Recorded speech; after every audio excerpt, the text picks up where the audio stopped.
Comment je pivote en kokutsu? Tu sais, dans le kata Yanchudan par exemple, ou dans Yanidan, ou encore dans Kankudai. Enfin, tu sais, là où tu te casses la figure souvent là. Ou bien que tu ralentis ton rythme parce que t'as peur de te vautrer. Ouais, me dis pas que t'es parfait. Soyons clairs, ça t'est jamais arrivé ici d'être complètement désaligné, ou encore de te laisser complètement embarquer, ou tu sais, ton genou ici qui rentre à l'intérieur, ou encore tu te mets à 2 de tension pour éviter la catastrophe. Ne me dis pas que t'es pas passé par là. Ou bien ne me dis pas que ça t'arrive jamais. Le but, c'est de faire vivre sa technique. Qu'elle soit carrée, nette, précise. Et tout ça sans te casser la figure. Ne me dis pas que t'as pas essayé plusieurs façons de le faire. Ouais, tu sais la recherche personnelle. Ah, peut-être que t'as pas eu le temps. Alors écoute, je vais te montrer 2 façons de pivoter. Tu essaieras, tu analyseras, tu testeras les 2 et tu choisiras. Toi bien que tu n'es pas obligé de faire soit la version 1 ou uniquement que la version 2 dans tous tes mouvements. Tu pourras choisir en fonction du mouvement, en fonction de ton état de forme optimal de la journée et tout simplement en fonction de tes sensations. Allez bien, on y va! Allez, première version de pivoter. Si tu nous suis sur la chaîne YouTube, d'accord, on va appeler ça une déclinaison. Premièrement, je vais venir, regarde bien, croiser ici sur la même ligne. Alors bien évidemment, ce ne sera pas une posture qu'on va rester 300 ans parce que tu as vu que mon pied est tordu, mon genou est tordu. Quand tu vas faire ton croisé, ok, attention, ne reste pas cette jambe ici, trop raide ici, comme manche à balai. Pourquoi? Parce que tout simplement, quand on va aller vite, d'accord, dans ton pivot, cette jambe va te donner trop d'élan et tu auras du mal à la canaliser ici, boum, sur la même ligne. Du coup, si tu fais ce système ici, je te propose de légèrement fléchir ta jambe pour venir l'amener tout doucement là sur le côté ici. Tu as vu que mon bidou est toujours là-bas. Pourquoi? Parce qu'il va y avoir une rotation de hanche, fesse droite vers ici, vers le côté, de manière à basculer mes hanches à l'opposé. Et si tu regardes bien, mes hanches vont me faire pivoter ici ma jambe d'appui. Attention, si tu fais ce système-là, d'accord, sera valable même pour la deuxième version. C'est quoi? C'est que si tu es trop violent ou violente sur ton pivot de hanche et que tu délestes complètement ta jambe arrière, qu'est-ce qui va se passer? Boum, le genou va faire avant et arrière. Du coup, pour éviter ça, qu'est-ce qu'on va faire? Regarde bien, coup de hanche qui va m'amener ici le genou. Je vais venir m'asseoir dans le sol. Et tu vas imaginer que tu vas venir tenir un élastique, que l'élastique doit rester tendu. Conclusion, quand tu fais ton pivot, je te le montre de dos, et que tu pivotes tes hanches et ouvres le genou, il va y avoir une contraction ici au niveau des fessiers. Tu comprends? Si les fessiers sont complètement relâchés, à ce moment-là, c'est là où, boum, mon genou, il fait va-et-vient, je suis complètement en fermeture. Or, le fait d'ouvrir, ça va te contracter systématiquement tous ces systèmes fessiers. Si tu fais le choix de partir sur cette première version, d'accord, donc ici, on a pivoté, pour ça, il n'y a pas de souci, je te l'ai montré. Ça va être important, de donner le coup de hanche, le coup de fesse droite vers le côté, de venir s'asseoir tout de suite sur la jambe arrière, comme s'il y avait une chaise vers l'arrière, et de 3, si tu veux optimiser ton pivot, regarde bien, tu peux venir ouvrir ce genou de manière explosive. Du coup, on joue sur tous les membres de notre corps, du moins les membres inférieurs. Alors, tu vas me dire, oui Jess, mais là on parle que du haut du corps. Alors effectivement, que du bas du corps, pardon. Non, effectivement, je vais te parler maintenant comment coordonner le haut avec le bas du corps. Tu as 2 possibilités pour coordonner le bas et le haut du corps. Première possibilité, ça va être du moment où tu croises, ça va être tout de suite de venir armer. T'as vu que c'est en même temps. Du moment où je fais mon pivot de hanche et que je viens m'asseoir dans le sol, c'est là où je viens venir ouvrir. Je vais te le montrer un peu plus vite que tu puisses voir. Dès que je bouge ma jambe, dès que j'ai décidé d'y aller, tout de suite, je viens armer, mais je décline. Donc mon mouvement va être en 2 temps. Et tu as donc la version numéro 2 au niveau des armées. Ça va être de retarder ici ta vitesse aller et ta vitesse de retour au niveau de l'armée. Voilà. Donc en gros, qu'est-ce qui va se passer? En premier, je vais penser à croiser au niveau de mes jambes. Ok? Et dès que j'ai la sensation du pied dans le sol, qu'est-ce qui va se passer? Il va y avoir une vitesse aller, vitesse de retour au niveau du mouvement. Je vais te le faire ici un petit peu plus fluidifié, comme ça tu le verras. Donc tu verras, je croise et mon armée va venir beaucoup plus à retardement. T'as vu? C'est je bouge mon corps et ensuite Par contre, si tu fais cette version-là, attention, il ne faut pas que chaque pao il soit à 2 tensions. Si tu me fais ça, et qu'après l'armée, la phase aller, elle est à 2 de tension, et qu'après, tu t'excites sur la phase retour du mouvement, là, il va y avoir, ton mouvement va être trop lent. Regarde, je vais essayer de te le faire, parce que c'est pas évident. de faire le défaut, enfin de tout faire en même temps, ça fait je bouge mon corps et l'armé, regarde, il va être à 2 de tension. Ça fait ça.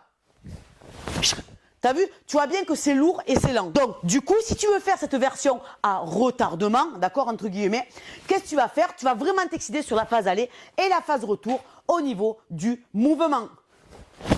Et ce que je voulais te dire, c'est que si tu fais cette version 1, donc on va dire à retardement ou même en phase de déclinaison, d'accord, c'est-à-dire de poser le pied et ensuite d'envoyer, si tu es trop lent, aussi bien au niveau, tu sais, du déplacement de la jambe qu'au niveau de l'armée, regarde bien, ça va t'alourdir tout le mouvement. Ça va faire trop lent, regarde.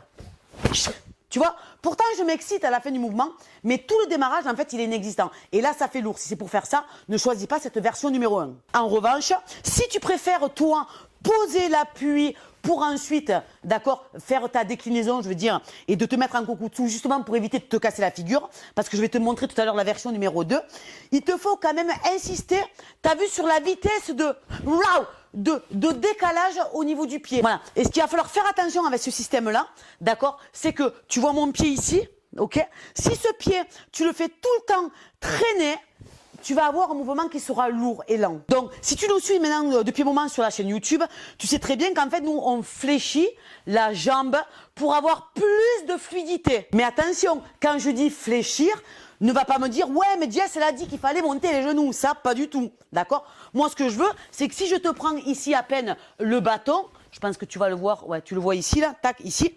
C'est juste, je décale la hauteur du bâton, pardon, de manière à avoir une flexion de hanche, ici, pour avoir ici une fluidité, tu as vu, de mouvement, et ensuite de pouvoir pivoter. Du coup, si je le fais avec ce système là, regarde bien, je vais accélérer ma vitesse de déplacement au niveau de ma jambe, et je vais accélérer la vitesse d'armée, d'accord, de la phase numéro 1 au niveau de mon armée. Donc ça va faire ça. Donc tu vois, on se retrouve quand même avec un mouvement qui est fluide, qui est quand même rapide et surtout qui évite à toi personnellement de te casser la figure. Donc je vais te le remontrer beaucoup plus fluide, ça ferait plutôt ce genre de mouvement là. Tu vois, juste pour te dire que sur la version numéro 1, tout est modulable. Tu vois bien, la seule différence, c'est qu'en fait, je vais poser mon appui en premier et ensuite, je vais décliner avec mon système rotatif au niveau de la hanche et au niveau de mon pied. Après, donc, pour accélérer ce fameux mouvement, parce que mine de rien, tu prends plus de temps en faisant ce système-là, d'accord, on va accélérer la vitesse de déplacement au niveau de la jambe et la vitesse, de déplacement au niveau du bras. Et donc, tu l'auras compris, tu te retrouves avec un mouvement qui est quand même rapide, ok, qui est fluide et où tu prends le moins de risques possible. Donc, dans les katas, en fait, c'est super pour toi, quoi. Allez, maintenant, je te montre, si tu as le goût un petit peu plus du risque, d'accord, et de la conviction, je te montre la version numéro 2. Go! Donc, version numéro 2, c'est quoi? Ça va être, contrairement à la version numéro 1 où on posait, boum, et on déclinait, on va arriver en coordination pied-point. Donc, en fait, on va poser tout de suite l'appui une fois qu'on aura fait notre chute hookée. Donc, je vais te le montrer ici. Ça va faire ce système-là. Alors, attention avec ce système-là, ça va être quoi? Ça va être que fatalement, tu vois ici, j'ai la ligne. La difficulté, c'est que tu n'auras pas un point de repère, d'accord, pour vraiment atterrir, boum, au niveau de ta ligne. Ça veut dire quoi? Ça veut dire qu'il va falloir que tu gères, si tu fais ce système-là, il va falloir que tu gères ici ta technique de manière à arriver, à planter ton appui, mais de manière linéaire et non de manière circulaire. Pour ça, on en revient exactement à la problématique du numéro 1, la version 1. On ne va pas garder cette jambe ultra tendue. Pourquoi? Parce que si en plus je fais mon pivot et que je fais une jambe complètement tendue pour arriver en coordination pied-point, qu'est-ce qui va se passer? Un coup sur deux, tu peux être sûr que je vais être complètement désaligné ou bien que je vais partir complètement, je vais me laisser embarquer par l'inertie qui va aller vers l'arrière. Du coup, ok, pour éviter ça et pour garder quand même un état, comment dire, de conviction et de baisser le rythme, tu vois, pour te casser la figure, souvent, c'est ce qu'on fait, moi ça m'est arrivé aussi, il faut pas se leurrer, hein. On est tous dans le même cas. Du coup, qu'est-ce que tu vas faire? Quand tu es ici, règle numéro 1, tu vas donner un gros coup de fesse droite, ici, à l'opposé, là, t'as vu ici? Pourquoi? Parce que ce coup de fesse va me ramener ici ma jambe. Et exactement comme la version numéro 1, et c'est là où il faut faire super attention, d'accord? C'est quoi? C'est que si tu mets ton coup de fesse, ok, et que tu ramènes ta jambe, mais que tu la laisses dans le sol, tu vas te retrouver dans une lourdeur. Voilà. Donc, pour éviter ça, qu'est-ce qu'on va faire? On a exactement notre petit bâton, je vais te le sortir, hop, le petit bâton rouge que j'adore, tu l'auras compris, le petit bâton, et c'est toujours à la hauteur du petit bâton, tu vois. C'est tout simplement coup de fesse, schlac. T'as vu la fluidité que j'ai de ramener ma jambe. Pourquoi? Parce que une jambe qui est toute raide comme ça va être une jambe qui est lourde et vraiment pas mobile à déplacer, ok? Une jambe maintenant qui est complètement fléchie, ou imagine que tu as deux bâtons, un bâton là, un bâton là, c'est une jambe qui est beaucoup plus facile à déployer, d'accord? Et en plus, ça va me servir à quoi? C'est que si elle est fléchie, elle va me servir à vouloir jouer sur l'extension pour venir ancrer le pied dans le sol, je dis bien ancrer, pour éviter de se casser la figure sur la version numéro 2. Donc, ça donne ce mouvement-là. Ça fait fesse, tourne. Déjà, t'as vu, j'ai tourné. Et de là, waouh! Et là, tu piques tout droit. T'as vu que ma jambe, je la déploie quasiment quand je suis plus ou moins face à la caméra. Comme ça, ici, regarde. Je fais de l'ancrage linéaire. Et non pas, tant que ma hanche, elle est en circulaire, je commence pas à déployer alors que ma jambe, elle est en circulaire. Parce que sinon, eh bien forcément, toute la force de l'inertie va partir vers le spartiate. Donc, un, je risque de m'embarquer au niveau de l'équilibre. Et de deux, j'aurai des pieds qui seront complètement désalignés. Voilà. Donc, tu l'as compris, avec cette version-là, il va falloir ancrer le pied dans le sol, mais de manière, boum, latérale et non circulaire. Du coup, ça va faire 1, 2, 3. Attention, pardon, comme la version numéro 1, attention de ne pas... D'accord, faire le genou va-et-vient, on va bien contracter les fessiers, étendre notre élastique et se tenir vraiment bien droit. Je te le montre avec les bras. Donc, quand on est ici avec les bras, tac, il va y avoir tout de suite un armé. Fesses, armé. D'accord? Quand tu es ici, déploiement, ancrage. Et attention, je ne l'ai pas précisé sur la version 1, mais c'est pareil pour la version 1 ou la version 2, que tu fasses ça ou que tu fasses ça, tu as vu que mon corps, il est droit comme un i. Mon corps est droit comme un i. En aucun moment, je vais venir ici faire l'autruche pour basculer parce que tu es sûr que tu vas te casser la figure vers l'avant. Aussi bien l'une ici que l'autre, d'accord? Donc les fesses, on les rentre, d'accord? Et on s'auto-grandit au maximum. Allez, donc je te le montre plus fluide. Comme ça, tu verras ce que ça donne, que je me mets face à la caméra. Donc on est ici. Ça va faire plutôt ce genre-là. Hop, tu vois, je me suis laissé embarquer. Regarde, je vais te le refaire ici, un petit peu plus vite, sans me casser la figure. Hop, t'as vu? J'ai plutôt décliné là, parce que c'est plutôt mon habitude, je vais te le refaire. Il faut vraiment que je m'excite ici, sur le coup de hanche et l'ancrage du pied dans le sol.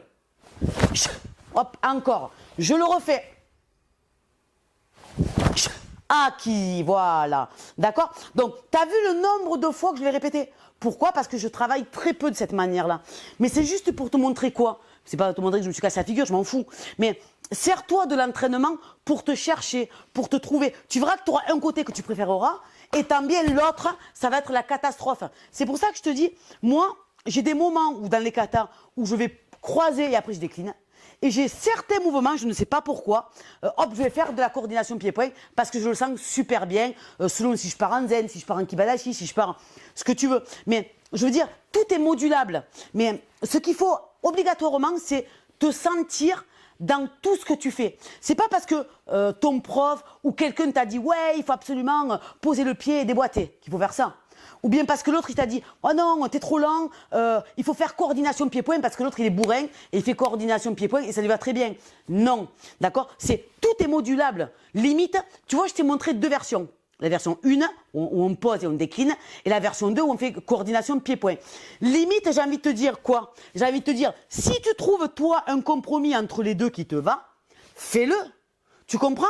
Il y a des jours où tu es mieux en déclinant, des jours où tu es mieux en coordination, et selon ta morphologie, ta grandeur de jambes, de ton torse, de tes armées, de tes jambes, tu vois, enfin, je veux dire, il y a tout qui change. C'est pour ça qu'il ne faut pas être fermé sur une méthode. Moi, je suis toi. Tu peux l'enseigner, si tu es prof, tu peux enseigner les deux manières. Déjà, ça te donne des idées des cours. Et si tu es élève, déjà, essaye-le pour toi. Comme ça, tu verras vraiment ce qui te correspond le mieux. Et c'est sur ça qu'il faut que tu travailles. C'est pour ça que moi, cette chaîne YouTube, elle sert vraiment à donner des conseils par rapport à mon vécu. Mais tu as vu que depuis le temps que je fais des vidéos avec ma sœur, on remodule. Pourquoi? Eh bien parce qu'on prend de l'âge, on est moins explosive. Donc en fait, grâce à la technique, on essaye de trouver des compromis. Mais en fait, on est sans arrêt en recherche. Voilà. Et c'est ce qu'on te partage aujourd'hui sur la chaîne. Si tu es intéressé vraiment pour aller plus loin dans ta pratique, parce que tu as vu, il y a vraiment le contenu gratuit, d'accord? Mais on propose aussi du contenu payant. Le contenu payant, c'est quoi? Tu verras sous le descriptif, sous la vidéo. En fait, on a créé avec Sab, ma sœur, des formations en ligne. Tu verras, il y a la version les coups de pied, il y a tous les katas qu'on a décortiqués vraiment sur tous les mouvements. Tu as certains katas, ils durent 1 heure. On a vraiment décortiqué les techniques de base. Qu'est-ce qu'on a fait? Après, je ne me rappelle plus tellement qu'on en a fait, bref. Mais si tu es vraiment intéressé, va voir le lien en dessous, formation en ligne, et tu verras, tout est optimisé pour que tu aies en fait des années et des années d'entraînement. Que tu sois prof, que tu sois élève. Voilà. C'est pour ça que c'est important. Nous, on te donne notre vécu, notre expérience. Et en fait, ça t'évite vraiment de perdre du temps, comme nous, on l'a fait pendant des années. Cette vidéo, c'est courte et ça arrive à la fin. Pardon. J'espère qu'elle t'aura plu. Mets tout ça en place. Si tu as des commentaires, des suggestions, au contraire, mets-les en commentaire. Moi, je suis super ouverte et ce serait cool vraiment d'avoir un échange. Je te dis à une prochaine, pour une prochaine vidéo. Gros bisous. Bye bye. Thank you.